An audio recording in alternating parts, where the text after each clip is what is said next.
Hi friends, I'm happy today to be with you and still happier, I should say, to welcome you to this session.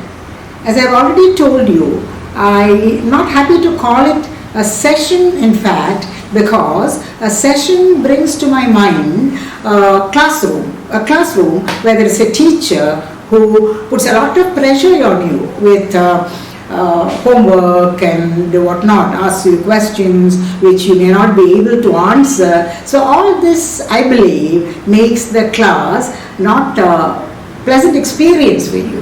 And here, that is what I want it to be. Just a chat, a friendly talk, very casual, where you and me are cool. We are not tensed at all. We are doing it happily. I'm sure you'll be able to do that because you think of our ultimate objective. Why do we do all this? Because you want to acquire the ability to speak English intelligibly. Not that there should be grammatical accuracy or accuracy of pronunciation. All that is subsidiary. What's important is you should be able to communicate with clarity. What you say, they should be able to understand. So that will be of great use, I should say, and pleasure also to you. Because these days, as we all know, lots of people travel a lot to many parts of the world because it is a globalized world now that we are living in. So for your prosperity in life, you may want to get a job or to make money, whatever. Ultimately, it is for your good, for your prosperity, to put it in a single word. And at the same time, it's going to be a pleasurable experience. So don't forget this. And now, before we start the class, I think we better recall what we have been doing in the previous class. Do you remember what we were doing? I think I do. If my memory we can trust, then we were talking about the phonological system of English, I believe. That is the sound system of English. What do you mean by the phonological system? Phonological system, what do you mean by that? That is the actual speech sounds we use when we speak English. Now, I would like to illustrate this with a simple example. Every language, this is an idea where you are very familiar with. Every language has a system of alphabet with letters of the alphabet. English, for example, has 26 letters starting from A to Z. But when you speak, it's not these letters of the alphabet that represent these sounds. For example, take the two words city and cat.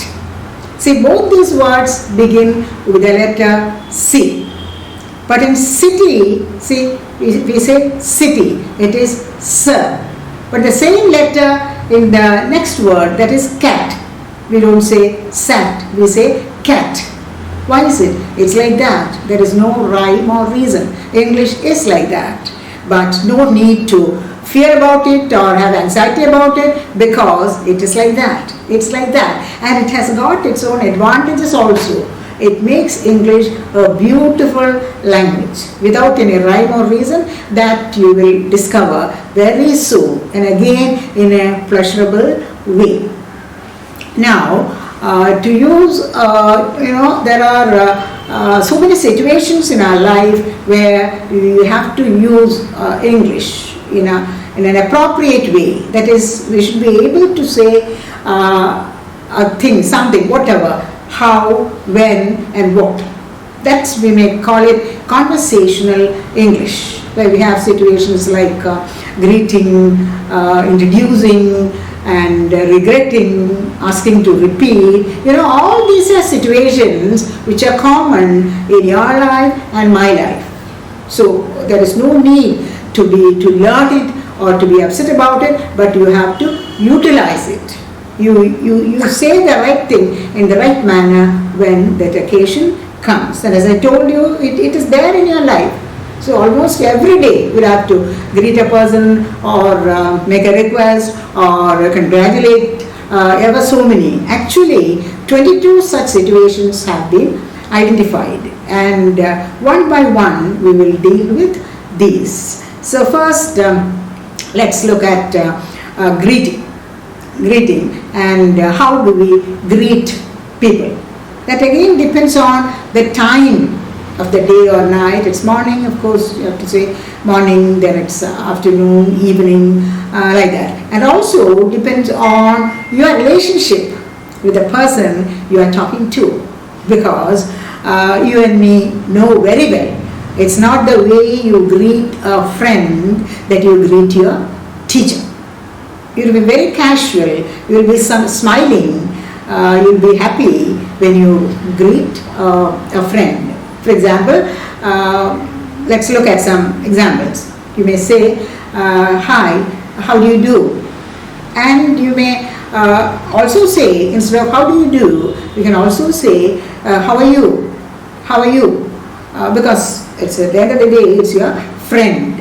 And how does that friend reply to you?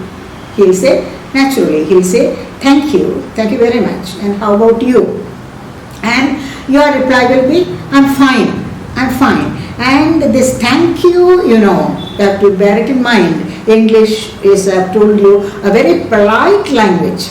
So never use any harsh words. You have to speak very politely. So whenever somebody says thank you to you, immediately your response should be, you're welcome.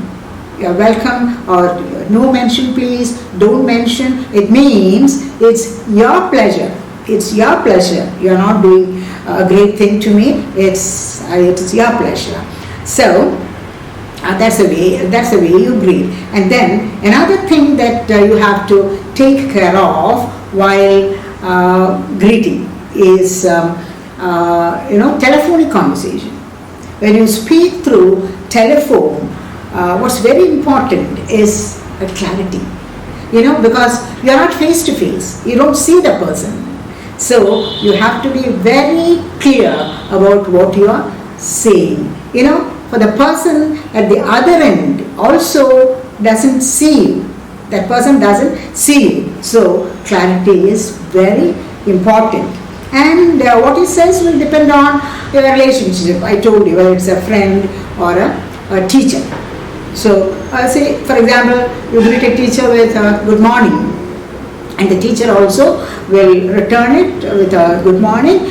But then teacher will be talking to you about things related to your studies. How do you find the classes? See, all that kind of thing.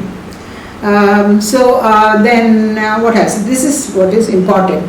So with these words, I think we can wind up this class, if you call it a class or a chat session or whatever. And I wish you a beautiful time, or a very useful time, an enjoyable time practicing all this in your real life. Greeting your friend, thanking your friend, whatever. So till then, bye-bye until we meet again. Cheerio.